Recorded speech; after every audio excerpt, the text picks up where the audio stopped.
Queridos, que a graça e a paz do bondoso Deus continuem permeando o nosso coração, cada um de nós. Colossenses capítulo 4, versículo 2 ao versículo 6. Mesmo assentados, mas com certeza com reverência. Todos juntos. Perseverai na oração, vigiando com ações de graças, suplicando ao mesmo tempo, também por nós, para que Deus nos abra a porta à palavra, a fim de falarmos do mistério de Cristo, pelo qual também estou algemado, para que eu manifeste como devo fazer. Portai-vos com sabedoria para com os que são de fora. Aproveitai as oportunidades. A vossa palavra seja sempre agradável, temperada com sal, para saberdes como deveis responder a cada um. Senhor, nós lemos a tua palavra mais uma vez, palavra esta inerrante, infalível e inspirada pelo teu Espírito Santo. Louvamos o teu nome porque é um privilégio estar nesse país, viver nesse país, onde o Senhor colocou cada um de nós.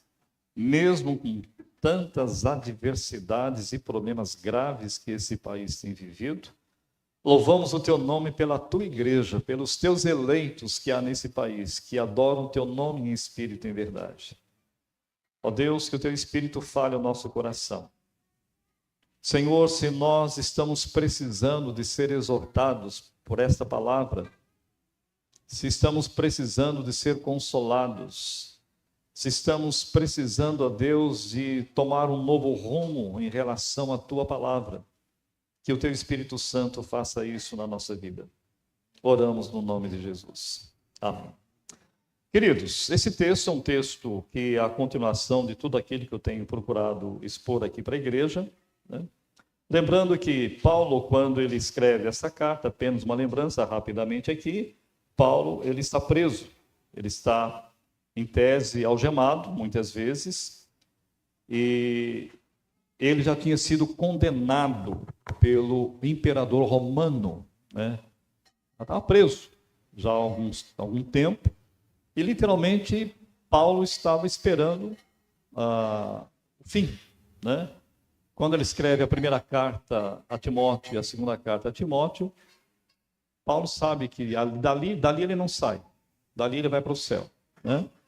Como ele fala mesmo para Timóteo, que ele está sendo oferecido a Deus como libação, isso é, como oferta.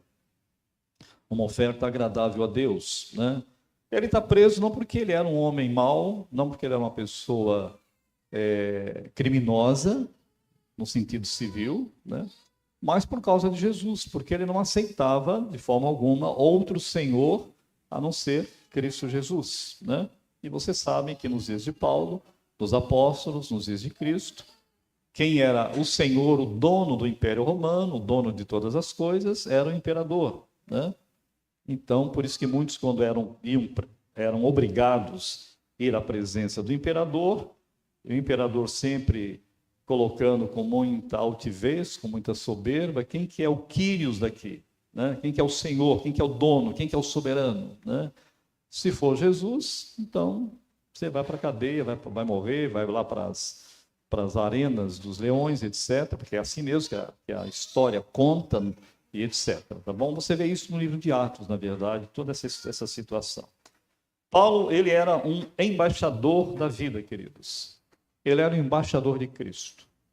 Você sabe que o embaixador, ele representa o seu país em todas as áreas da vida do país onde ele está morando, no país vizinho ou qualquer outro país, né?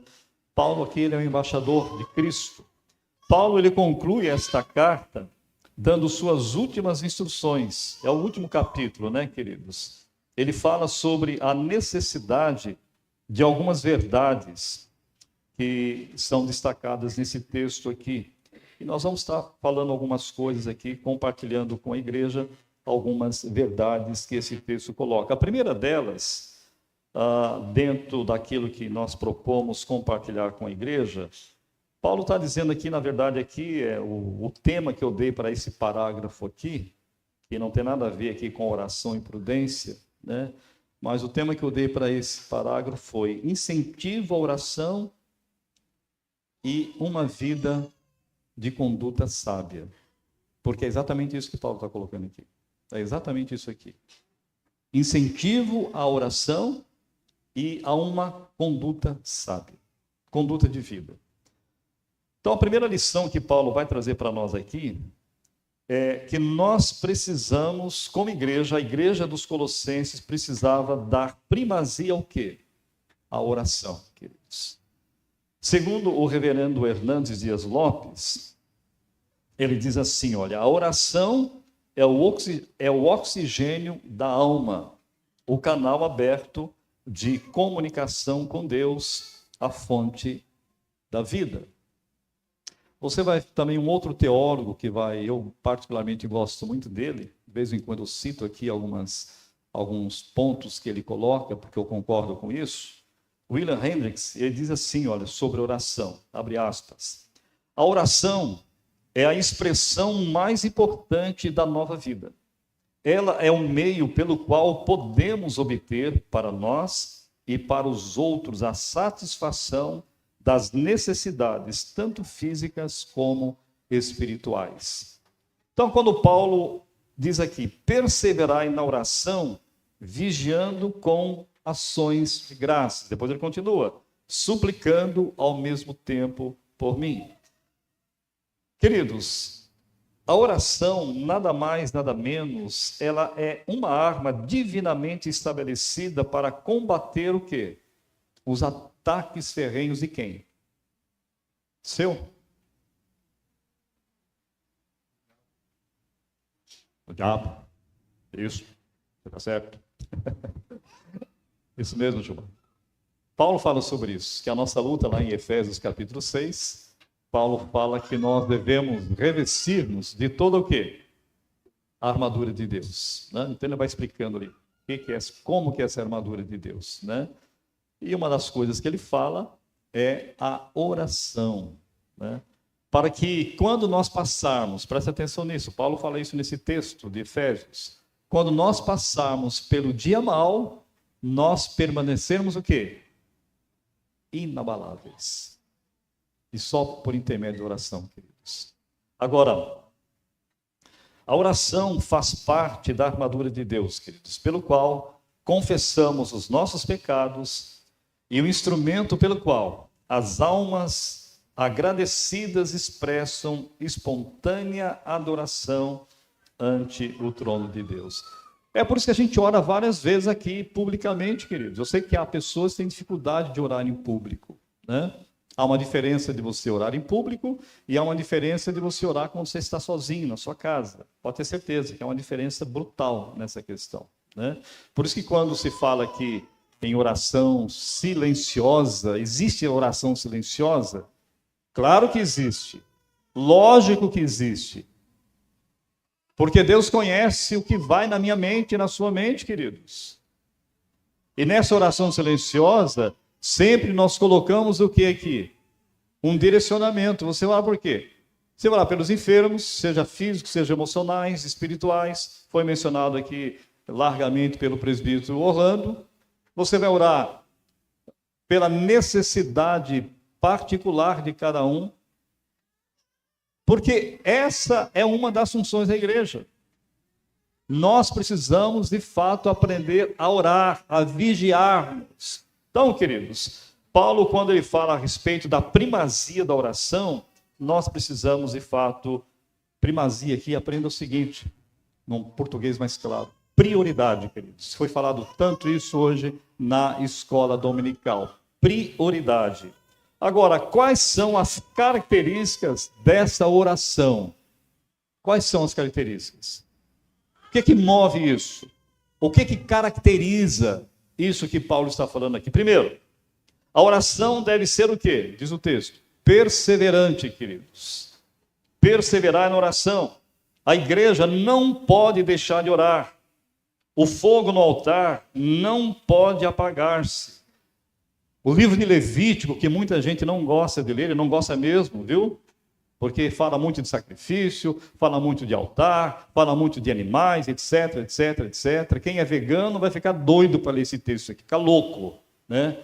Porque Deus ali fala para matar um monte de tipo de animais específicos, são sagrados, santificados para determinados momentos específicos, tá bom?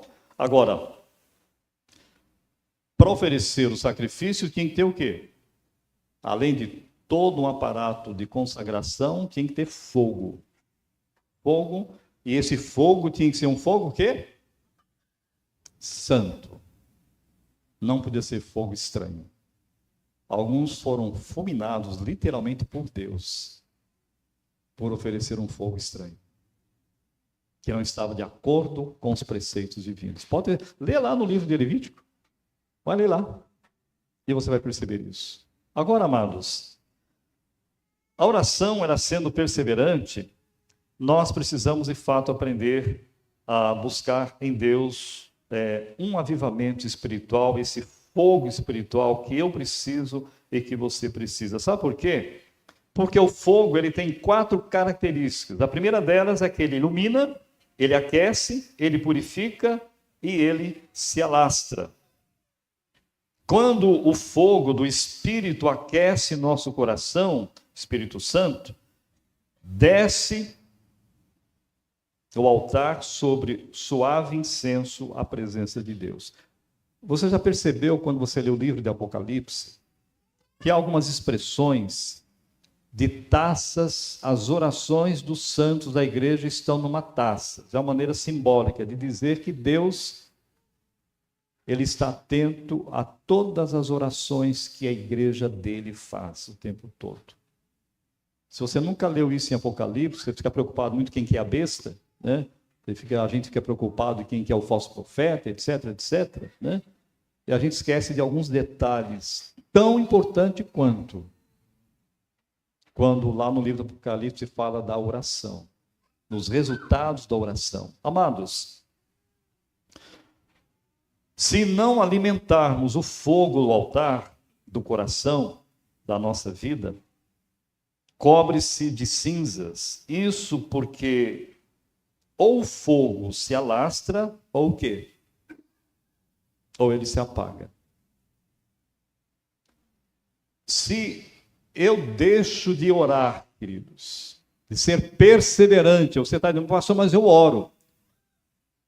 Quando é que você ora? Onde é que você ora? E como é que você ora? Responda isso para você mesmo. Onde, como e quando? Amados, é pela oração que Deus muitas vezes vai falar a nossa vida.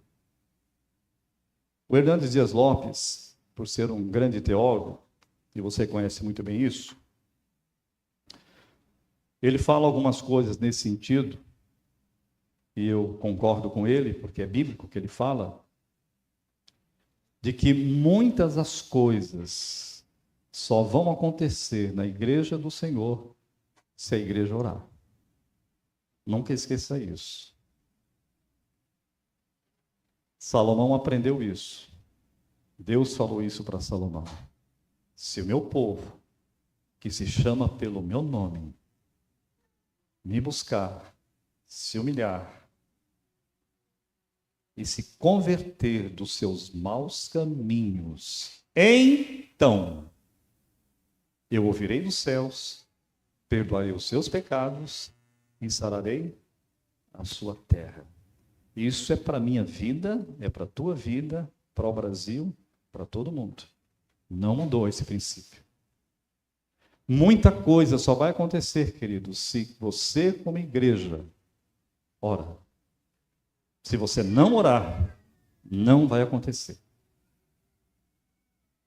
Amados, nós precisamos aprender isso, a perseverar na oração. Se não nos alimentarmos, querido, pode ter certeza que o fogo espiritual da nossa vida, ele vai estar apagando. A igreja deve orar sem cessar. Paulo diz lá na primeira carta aos Tessalonicenses. A igreja deve orar sempre e nunca o quê? Esmorecer. Quem falou isso? Sabe quem foi que falou isso?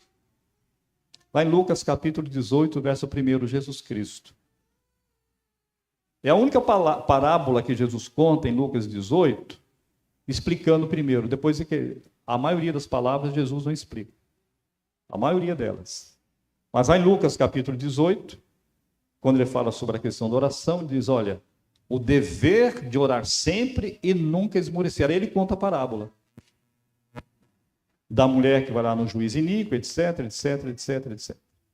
Então, amados, se eu quero ter uma vida espiritual vibrante, uma vida espiritual segundo o que a Bíblia nos ensina, eu tenho que ser uma pessoa de oração. Aí você vai pensar, mas pastor, então quer dizer que eu tenho que ficar de manhã cedo até de noite orando. É isso? Não, queridos. Foi falado hoje pela manhã, o culto doméstico, você tem que gastar ou investir, né, pelo menos 20, 15 minutos de qualidade com seus filhos, com seu cônjuge em oração. De qualidade. Você sabe muito bem o que eu estou dizendo, tempo de qualidade. É você procurar esquecer literalmente tudo que está em sua volta e se relacionar com Deus pela oração. Porque na oração nós falamos com Deus, queridos. Nunca esqueça isso. Isso não pode ser um peso. Se isso é peso para o crente em Cristo Jesus, falar com Deus, investir tempo. Foi falado muito hoje também a questão de que não se tem tempo, né? Não se faz culto doméstico, não se ora, não se faz isso, porque não tem tempo. Isso é mentira, meu irmão. É mentira. É questão de prioridade, meu irmão. É prioridade na minha vida, é a minha alma que está em jogo. Quando Paulo fala na carta aos Efésios, repetindo novamente, que nós temos que nos revestir da armadura de Deus, porque Paulo sabia muito bem o que ele estava dizendo, a nossa luta não é contra a carne, contra as pessoas. E às vezes a gente se desgasta tanto por causa disso. E o diabo muitas vezes lança pessoas, lança palavras, lança língua ferida e ferina para tentar destruir pessoas. Por isso que Tiago diz que de uma mesma língua, de uma mesma boca, não pode surgir água doce e água salgada ou amarga. Nossa luta não é com as pessoas, queridos. É com Satanás. Ele sabe muito bem da sua fraqueza, sabe muito bem das minhas fraquezas, e ele vai, se eu falo demais, o que eu não devo, ele vai usar isso para o quê? Para alfinetar as pessoas. Esteja atento, meu irmão e minha irmã em Cristo Jesus. Agora, quando eu não oro, eu vou estar muito mais frágil nessa questão, meu irmão. Quando eu não tenho uma vida de oração, de perseverança, porque eu estou falando com Deus. Senhor, põe guarda na minha boca, como disse aqui o presbítero Orlando, citando o Salmo. Queridos, nós não podemos ser apenas ouvintes da palavra, que esse mesmo Tiago vai dizer. Precisamos ser praticantes dela. Senão estamos enganando quem? A nós mesmos. Não está enganando o pastor, a igreja, o presbítero, o diácono. Está enganando você mesmo. Porque você conhece da verdade e você não pratica essa verdade. Não paga o preço de negar a si mesmo. Então, queridos, continuando aqui nesse sentido de oração, então, a primeira característica é uma oração que deve ser perseverante. A segunda, a oração deve ser o quê? Vigilante, porque diz aqui o texto, vigiando. A vigilância, queridos, é o contrário de um espírito sonolento, letárgico, desligado dos problemas e perigos que nos cercam. Devemos orar e vigiar como Neemias, quando lá no capítulo 4 de Neemias, quando ele convoca as pessoas lá em Judá, lá em Jerusalém, para reconstruir os muros de Jerusalém. Tem um determinado momento que eles estão tão atentos ao que estão fazendo, que estão com armas na mão e com a colher de pedreiro na outra. Vigiando, atentos. Amados, Jesus alertou para a necessidade de orar e vigiar. Todos os apóstolos não prestaram atenção nessa palavra de Jesus. Pedro não prestou atenção nisso. De todos os apóstolos, queridos, presta atenção nisso. O único apóstolo que ficou mais próximo de Jesus, só quem foi? Foi o que negou Jesus. Foi Pedro. Os outros, eu estou fora. Mas só que Jesus estava longe. E por estar longe, ele estava vendo Jesus. Ele estava vendo Jesus, estava no mesmo local onde Jesus estava. Aí quando Jesus deu a senha, Pedro, antes do galo cantar essa noite, você vai me negar 3 vezes. O que Pedro fez? Não, Senhor, o que é isso? Eu estou a ponto, se for necessário, dar a vida pelo Senhor. Ô Pedro, você não sabe quem sou eu, você não entendeu ainda. Você não entendeu quem é você, Pedro. E foi o que aconteceu. Porque estava longe, coração distante. A oração, ela precisa ser, queridos irmãos, vigilante, temos que vigiar o tempo todo. A oração demanda esforço, queridos, e vigilância. Orações frias e rotineiras não atendem às nossas necessidades. Não está errado você orar pela refeição, mas ela não pode ser mecânica, queridos. Não pode. O arroz que você come, a carne que você tem o privilégio de comer, seja o ovo frito que você come, seja lá o que for que você come, se não for vindo da mão de Deus, como é que vem da mão de Deus? O trabalho que você tem, a vida profissional, o salário que você tem, que é a recompensa do seu trabalho, e tantas outras coisas. Isso não vem de Deus? Agradeça não só pela comida, meu querido. Agradeça, Senhor, obrigado pela saúde que o Senhor tem me dado. Obrigado porque eu tenho um trabalho, quando muita gente nesse país não tem. E o Senhor tem me dado o privilégio de ter uma mesa, mesmo simples, mas farta. Queridos, não faça uma oração apenas mecânica. A gente às vezes brinca muito, né? Hoje mesmo de manhã cedo, na hora do almoço aqui, falaram assim, vamos fazer uma oração da fome. Eu brinquei muito, né? Até eu falei, não sei com quem, acho que foi com a Estefânia, alguma coisa assim. Tinha um professor lá no Instituto Bíblico, há muitos anos atrás, que os alunos gostavam muito quando ele fosse orar, quando ele orava no refeitório, né? E tinha uns pastores que gostavam de orar, na oração dele era uma oração teológica, ia longe, né? E a gente, aluno, morrendo de fome, queria comer logo. E quando esse pastor ia orar, era um americano, mas ele falava muito bem o português, ele orava assim, Senhor Jesus, obrigado por esse pão, em nome de Jesus, amém. Oh, glória! Queridos, nós precisamos aprender, sim, a orar pela providência de Deus na nossa vida o tempo todo. Precisamos orar, sim, queridos, sendo vigilantes pela nossa alma. O diabo lutará para nos afastar da oração, queridos, ou para nos empurrar a uma rotina de oração fria e vazia. Uma terceira característica da oração. A primeira é de que precisa ser perseverante, ser vigilante, e uma terceira, a oração deve ser o quê? Em ações de graças. Não é isso que Paulo fala? Olha lá. Suplicai, versículo de número 3. Suplicai ao mesmo tempo também por nós, para que Deus nos abra a porta, a palavra, a fim de falarmos do mistério de Cristo, pela qual também estou algemado, para que eu manifeste como devo fazer. E mais à frente ele vai falar exatamente a questão de ação de graças, lá no versículo 2. O agradecimento, queridos, é uma das marcas do verdadeiro cristão, queridos. O texto de Colossenses fala muito sobre essa questão. Paulo estava preso, mas é interessante, queridos, mas com o coração cheio de quê? De gratidão, queridos. Nada destrói mais a vida de oração, sabe do quê? Do que você reclamar o tempo todo, você murmurar o tempo todo. Nós muitas vezes precisamos agradecer até pelos problemas que temos, queridos. pelas adversidades que temos, porque Deus tem um propósito.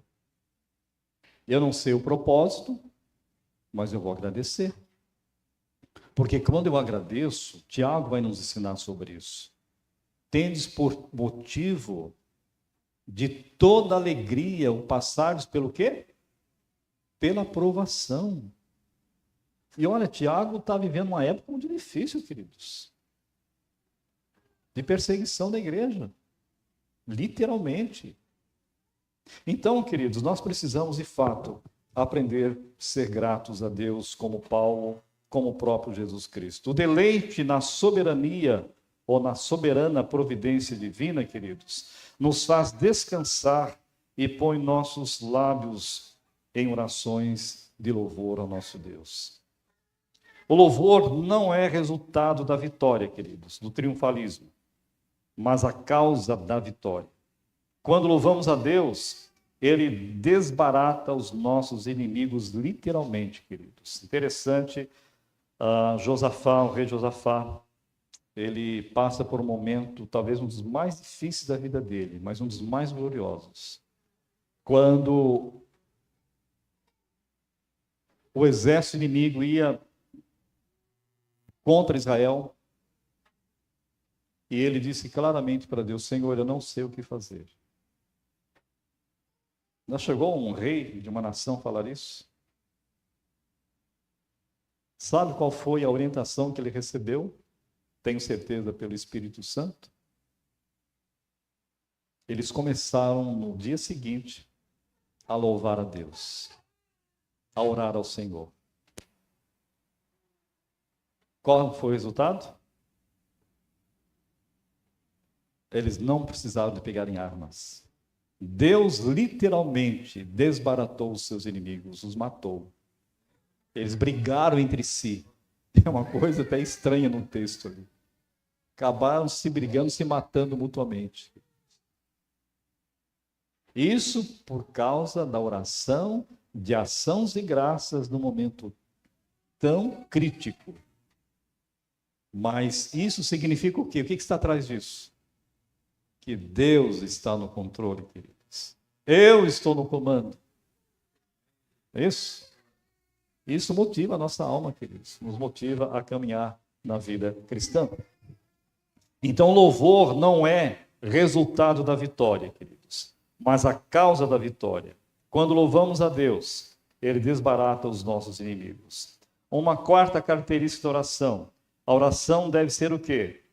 Intercessória. Paulo diz no verso 3, suplicar ao mesmo tempo por nós. O apóstolo Paulo tinha consciência da necessidade de oração, queridos. Ele sabia da importância da oração. A oração é a chave que abre portas grandes e oportunas para divulgar o evangelho.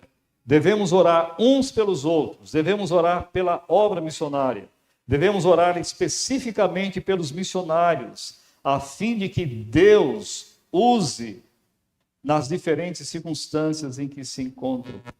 Queridos, como nós precisamos orar pelos missionários da Igreja Presbiteriana do Brasil. A Junta de Missões Nacionais tem mais de 200 missionários no Brasil. Alguns lugares distantes, difíceis de trabalhar, lugares muito pobres. A APMT, a Agência Presbiteriana de Missões Transculturais da IPB, também tem mais de 200 missionários espalhados pelo mundo, queridos. Alguns, se você não sabe, precisa saber. Como crente presbiteriano que você é, estão sendo missionários, sabe aonde? No Oriente Médio. Um dos lugares mais perigosos para se pregar o Evangelho de Jesus. Alguns pastores nossos já foram, inclusive, presos. Mas Deus é tão grande, tão misericordioso, que a IPB, pelos relacionamentos que ela tem intereclesiásticos, internacionais, por intermédio dessas ações, Deus usou essas pessoas para que eles não fossem mortos e foram livres. reverendo José Dilson é um exemplo disso. Hoje ele está na Espanha, na divisa com a França. A esposa dele, sabe onde que ela é? De Nova Petrópolis. Ela é gaúcha. É uma serva de Deus, juntamente com ele. Quando ele estava em Guiné-Bissau, ficou trabalhando lá mais de 20 anos. Ele ficou preso durante 6 meses, literalmente preso. Por causa de quê? Porque ele era mau? Não. Porque ele estava pregando o evangelho a muçulmanos. E quando descobriram, foi preso. Depois foi livre pela ação de Deus, veio para o Brasil, teve consequências emocionais gravíssimas na sua vida. E lá na prisão, meu querido irmão, minha querida irmã, ele fez 2 coisas tremendas, porque ele sabia quem estava no comando era Deus. Quando ele chegou na prisão, ele viu aquela sujeira, aquela loucura, que não dava nem para dormir direito, de tão apinhado que tinha gente. Ele falou: Deus, o que eu vou fazer nessa prisão? Me dá um. Deus trabalhou na vida dele, e ele pediu para a esposa dele: me traga balde, me traga sabão, me traga pano, que eu vou limpar esse banheiro e essa prisão, porque é impossível o ser humano morar aqui dentro. Foi o que ele fez. E sendo caçoado por muitos, levou pessoas ao Evangelho de Cristo Jesus. Queridos, ele escreveu 2 livros em relação a isso. Inclusive, nós já vendemos aqui para alguns irmãos da igreja uma época. Eu estou dando esse exemplo porque é um exemplo muito parecido com o apóstolo Paulo, guardando as proporções, é claro. Mas ele é um homem que aprendeu a ser um homem suplicado ao mesmo tempo por nós. Ore pelos missionários, queridos. Você não conhece, a maioria deles você não sabe quem é. Os dízimos que alguns irmãos fazem aqui, entregam, e que depois o conselho da igreja manda para o Supremo Conselho da IPB. Sabe o que é feito com esses dízimos, meu irmão? Não está comprando avião, não, viu? Até poderia. Teria condições para isso. Mas não faz isso. É para sustentar todos esses missionários. A IPB, no seu orçamento anual, tem cerca de 56% da renda de todo aquele ano para investir em missões. E ainda falta dinheiro. Queridos, estou falando isso, primeiro que está dentro do assunto. Quando você lembrar de orar na sua casa, meu irmão, lembre de orar para esses missionários. Mas não ora geral assim não, viu, meu irmão? Tem gente que tem medo, ou não sei o que acontece. Ah, Senhor, eu abençoo todos os missionários desse mundo. Não. Você faz parte de uma igreja presbiteriana, que tem missionários, que as suas famílias, que estão se desgastando, investindo tempo em lugares que você não conhece, que você não vai nunca. Eu não vou, mas eu posso orar por eles. No mínimo, queridos, orar por essas vidas, para que Deus os proteja, para que Deus os motive. O que leva um homem a sair do Brasil, apesar das dificuldades que o Brasil vive, e ir para o Oriente Médio, meu irmão? Isso não é de Deus? Isso é um chamado especial, queridos. Além de ser pastor, é um chamado puramente especial de Deus. Há pastores que eu conheço que trabalhavam de maneira, até em tese, de maneira muito bem em igrejas grandes, queridos, muito maior do que a nossa. Mas sentiam um chamado de se preparar para ir para um lugar fora do Brasil. Então, quando você, na sua casa, se fizer o seu culto doméstico, sua devocional, faça isso, meu querido. Pela oração, tornamo-nos cooperadores com Deus, queridos, na sua obra. O altar está conectado com o trono. As orações que sobem do altar para o trono descem do trono para a terra em termos de intervenções soberanas de Deus na história.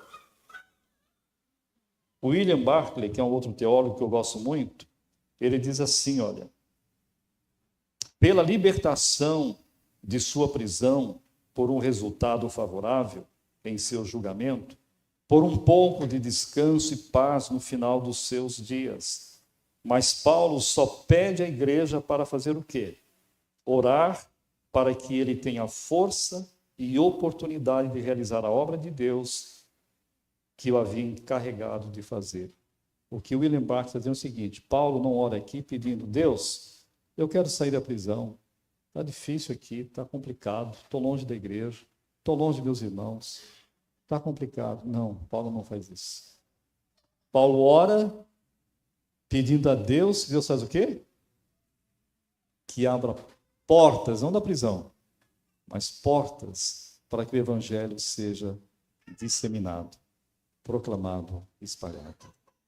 Por isso que nós iniciamos aqui que Paulo está preso, ele faz da prisão o seu púlpito para pregar o evangelho. Ele escreveu essa carta, querido, estava preso. Uma carta que leva a igreja ao incentivo à oração e a uma conduta segundo o que a palavra de Deus nos ensina. Amados, nós estamos falando da oração e Paulo vai falar aqui agora a partir do versículo 3 e 4, estou terminando aqui, fica tranquilo, tá bom? Ele vai falar aqui da supremacia da palavra de Deus, versículo 3, para enfatizar isso. Suplico ao mesmo tempo também por nós, para que Deus nos abra a porta à palavra, a fim de falarmos do mistério de Cristo, pelo qual também estou algemado, para que eu manifeste o quê? Como devo fazer. Ele não pede para sair da prisão, mas ele pede para glorificar a Deus, mesmo na prisão, para pregar o evangelho. Paulo não pede que se abram as portas da prisão, queridos, mas que se abram as portas do ministério. Para o propósito era mais, para o apóstolo, era mais importante ser um ministro fiel do que um homem livre. Paulo está preso, mas a palavra de Deus não está o quê? Algemada, é o que ele disse para Timóteo. Timóteo, eu estou preso. Sofra comigo como um bom soldado de Cristo Jesus. Não se envergonhe do encarcerado que sou eu. Eu estou algemado, Timóteo, mas a palavra de Deus não está. Amados, em suas orações da prisão, sua preocupação não é ser libertado ou estar em insegurança pessoal, mas ser usado por Deus na pregação. Paulo está na prisão por causa do mistério de Cristo, amados. Lá em Efésios capítulo 3, ele vai falar sobre isso. E esse mistério envolve o propósito de Deus na salvação dos gentios. Paulo deseja que Deus o abençoe exatamente no assunto que o levou à prisão. John Bunyan, alguns irmãos conhecem a história desse missionário em Belfort, na Inglaterra, no século XVII, por pregar, na época, ilegalmente em praça pública. As autoridades lhe disseram que o libertariam se ele prometesse deixar de pregar.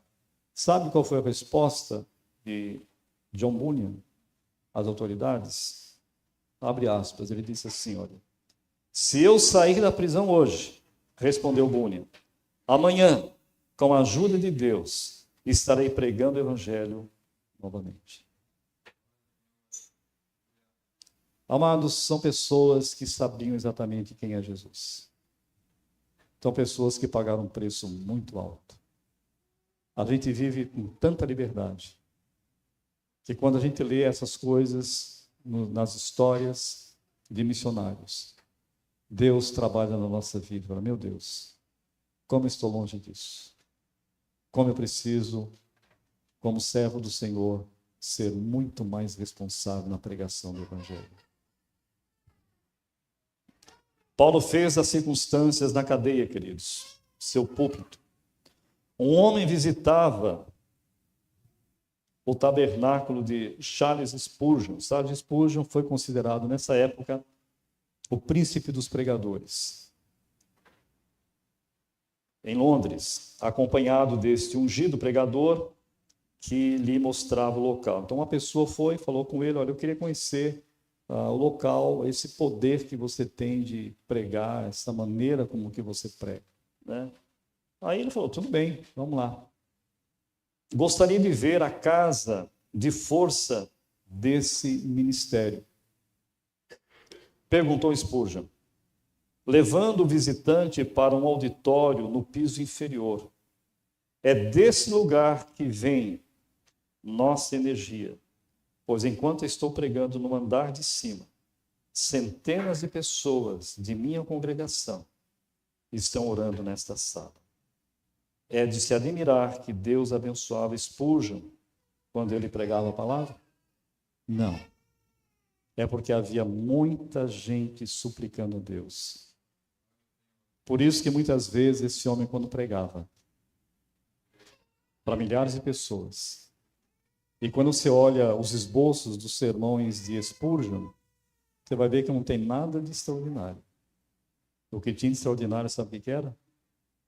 Era a ação do Espírito Santo. Por isso que esse homem foi usado de uma maneira tremenda. Sobre a oração. Lembre de orar pelo seu pastor, queridos. Nunca esqueça isso. Antes de criticá-lo, antes de falar qualquer outra coisa, coloque a vida dessa pessoa, do pastor Luiz, em chapeadas. Do evangelista que está em Guaíba, o pastor Luiz, perdão. O pastor Luiz está em Guaíba. E o evangelista Fábio está em Charqueadas.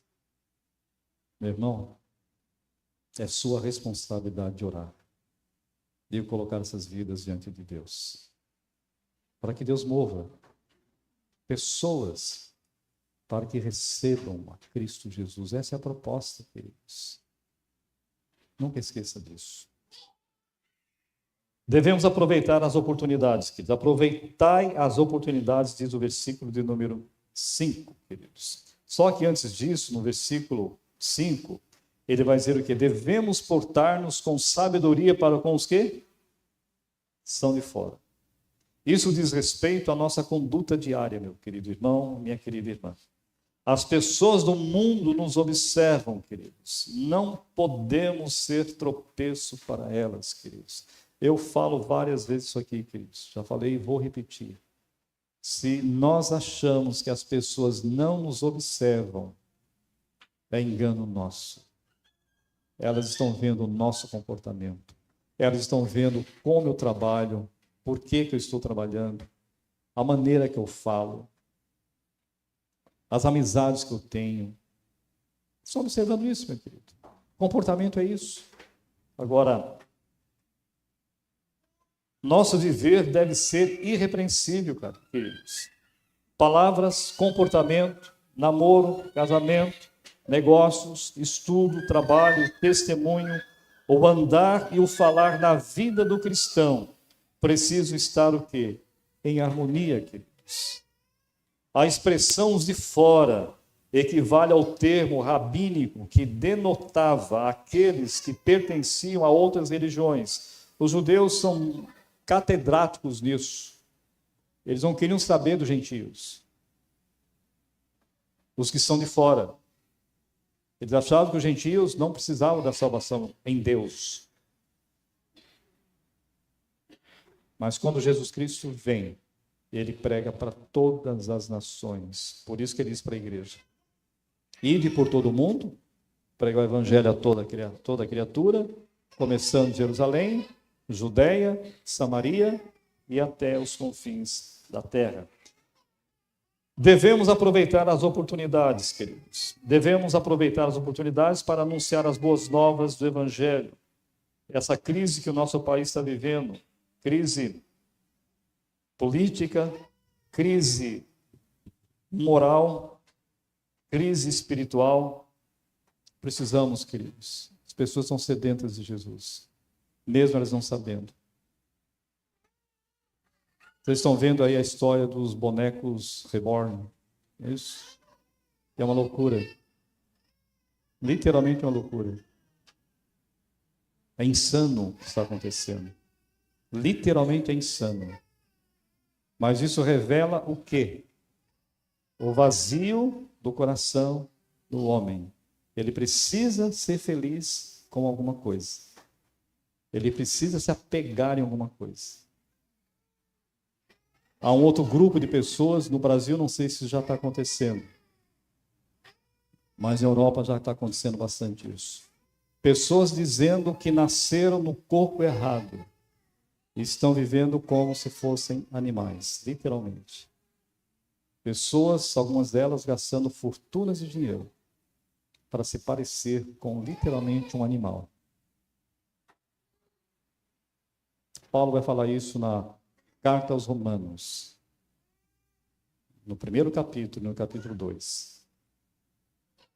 Que as pessoas, elas inverteram a glória de Deus pela idolatria. E as consequências, Paulo vai explicar o porquê. E diz o texto que Paulo faz o quê? Ele entregou tais pessoas à imundícia. É isso que vocês querem? É isso que Deus está permitindo. Amados, nós precisamos, mais do que nunca, como igreja de Cristo Jesus, nós testemunharmos da beleza de Jesus, aproveitar as oportunidades. Devemos ter a palavra certa na hora certa, queridos. E o versículo 6. A vossa palavra seja o quê? Sempre agradável, queridos, temperada com sal, para saberdes como deveis responder a cada um. A palavra do cristão, meu querido irmão, minha querida irmã, precisa ser sempre verdadeira, oportuna, edificante, agradável. O cristão não pode ser rude na palavra, queridos. Uma das coisas que mais eu tenho pedido a Deus, Senhor, o Senhor sabe que eu tenho uma voz muito forte, e eu louvo a Deus por isso, pela voz que o Senhor tem me dado. É um privilégio, eu reconheço isso. Mas Deus, tira tudo aquilo que não presta, né, quando eu falo alguma coisa que vai ferir as pessoas. Eu não quero isso, Senhor. Eu não desejo isso. Amados, a nossa palavra precisa ser temperada com sal. Nós precisamos ser firmes, sim, mas ser ternos quando nós falamos, queridos. É o que a Bíblia nos ensina. Amados, a expressão temperada foge dos dois extremos. Ela não pode ser nem insossa e nem o quê? Salgada. Eu sei que alguns irmãos aqui já esteve no hospital, internado. Eu já estive no hospital, internado poucas vezes, mas já estive. E como é horrorosa a comida do hospital, não é? Você falar que é gostosa, você está doente, precisa ir para o hospital, né? Porque não é, queridos. Não tem sal. Aquela coisinha tão gostosinha, né? Você colocar ali, dá um sabor tão bom, né? Só que, quando é insosso, não tem sentido. Quando tem sal demais, piorou. Até você perde a comida, dependendo da situação. Então, na verdade, sua palavra, nossa palavra, deve ser temperada com sal, queridos. Nem insípida, isso é, sem sabor, e nem muito salgada. Não basta ganhar uma discussão, queridos. Precisamos ganhar o quê? As pessoas para Jesus. É isso. A conclusão é a seguinte, queridos. Primeiro, a palavra de Deus ou as escrituras sagradas, inspiradas pelo Espírito Santo, nos incentiva o quê? A prioridade e a oração. Segundo, analisarmos o nosso comportamento à luz das Escrituras. Terceiro, precisamos perseverar em oração, vigiando em todo o tempo. Quarto, usar as circunstâncias, sejam favoráveis ou não, para pregarmos o Evangelho de Cristo, as boas novas de salvação. A palavra de Deus são irmãs gêmeas com oração, porque pela palavra de Deus, Deus fala conosco, e pela oração, nós falamos com Deus. Quinto, temos orado sem esmorecer, queridos, sem desanimar.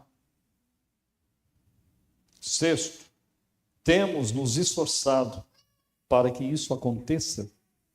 E por último, como vai o nosso comportamento no andar, no falar e nos relacionamentos? Que Deus nos abençoe.